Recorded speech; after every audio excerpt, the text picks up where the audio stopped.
KGB 13 Mart 1954'ten 6 Kasım 1991'e kadar Sovyetler Birliği için devletin dış istihbarat ve iç güvenlik operasyonlarını yürüten birincil güvenlik kurumu olarak görev yaptı. Teşkilat, Sovyetler Birliği'nde ve tüm dünyada yüz binlerce insanı kendisi için çalıştıran son derece güçlü, gizli bir örgüt olarak ün yapmıştı. Öncelikli olarak iç güvenlik, kamu gözetimi ve askeri ilerlemeden sorumluydu. Ancak aynı zamanda bazen şiddet içeren araçlar ve gizli operasyonlar yoluyla Sovyet hükümetine hizmet etti. Aralık 1991'de SSCB'nin dağılmasına rağmen örgüt çok iyi bir şekilde korundu. Sovyetlerin istihbarat servisi hakkında muhtemelen asla bilmediğiniz çok şey var. Ancak yine de bazı bilgileri sahibiz. İşte KGB hakkında bilmeniz gereken bazı şeyler. İlk olarak 1918 yılında ÇK adıyla kurulan teşkilat pek çok kez isim değişikliğine gitti ve son olarak 13 Mart 1954'te bugünkü adını aldı. KGB'nin ilk başkanı ise Ivan Serov idi. KGB'nin açılımına baktığımızda Türkçe'de Devlet Güvenlik Komitesi anlamına gelmektedir. Bu örgütün karargahı Moskova'daki Lubyanka Meydanı'nda şimdi ünlü olan bir yapıda bulunuyordu. Aynı bina şu anda FSB'nin Rusya Federal Güvenlik Servisi iç işleyişine ev sahipliği yapıyor. FSB,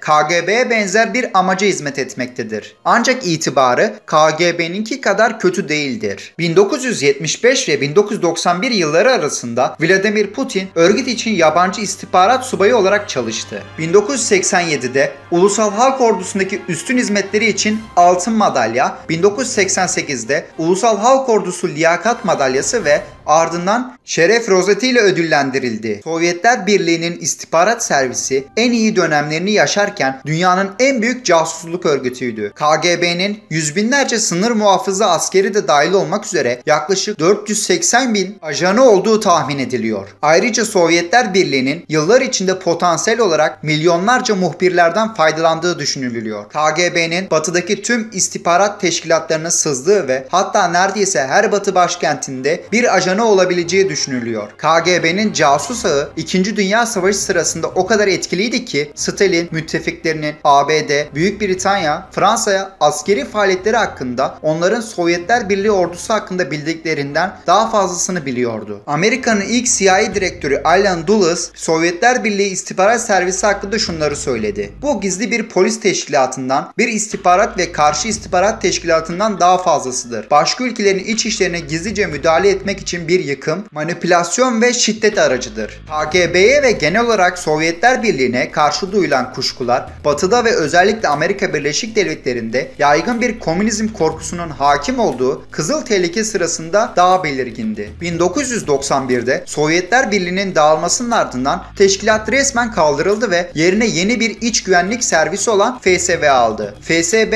Moskova'daki eski KGB karargahında bulunuyor ve Rus hükümetinin çıkarlarını korumak adına Selefi ile aynı görevin çoğunu yerine getirdiği iddia ediliyor. 1989'da KGB'nin güvenlik birliklerinin sayısı 40 bin civarındaydı. Rusya 1991'den 1999'a kadar süren Boris Yeltsin yönetiminde KGB'nin güvenlik birlikleri Federal Koruma Servisi olarak yeniden adlandırıldı. FPS üst düzey yetkilileri ve kamuoya mal olmuş kişileri korumakla görevlidir. Belarus Ulusal Güvenlik Teşkilatı'nın halen KGB olarak adlandırıldığı tek eski Sovyetler Birliği devletidir. Belarus ayrıca KGB'nin etkin olduğu zamandan önce var olan Bolşevik Güvenlik Teşkilatı ÇK'nın kurulduğu yerdir. Umarım videoyu beğenmişsinizdir. Siz KGB hakkında neler düşünüyorsunuz? Yorumlarda belirtmeyi unutmayın. Daha fazla böyle video gelmesini istiyorsanız kanala abone olarak ve bildirimler açarak destek olabilirsiniz. Bir başka videoda görüşmek dileğiyle, hoşça kalın.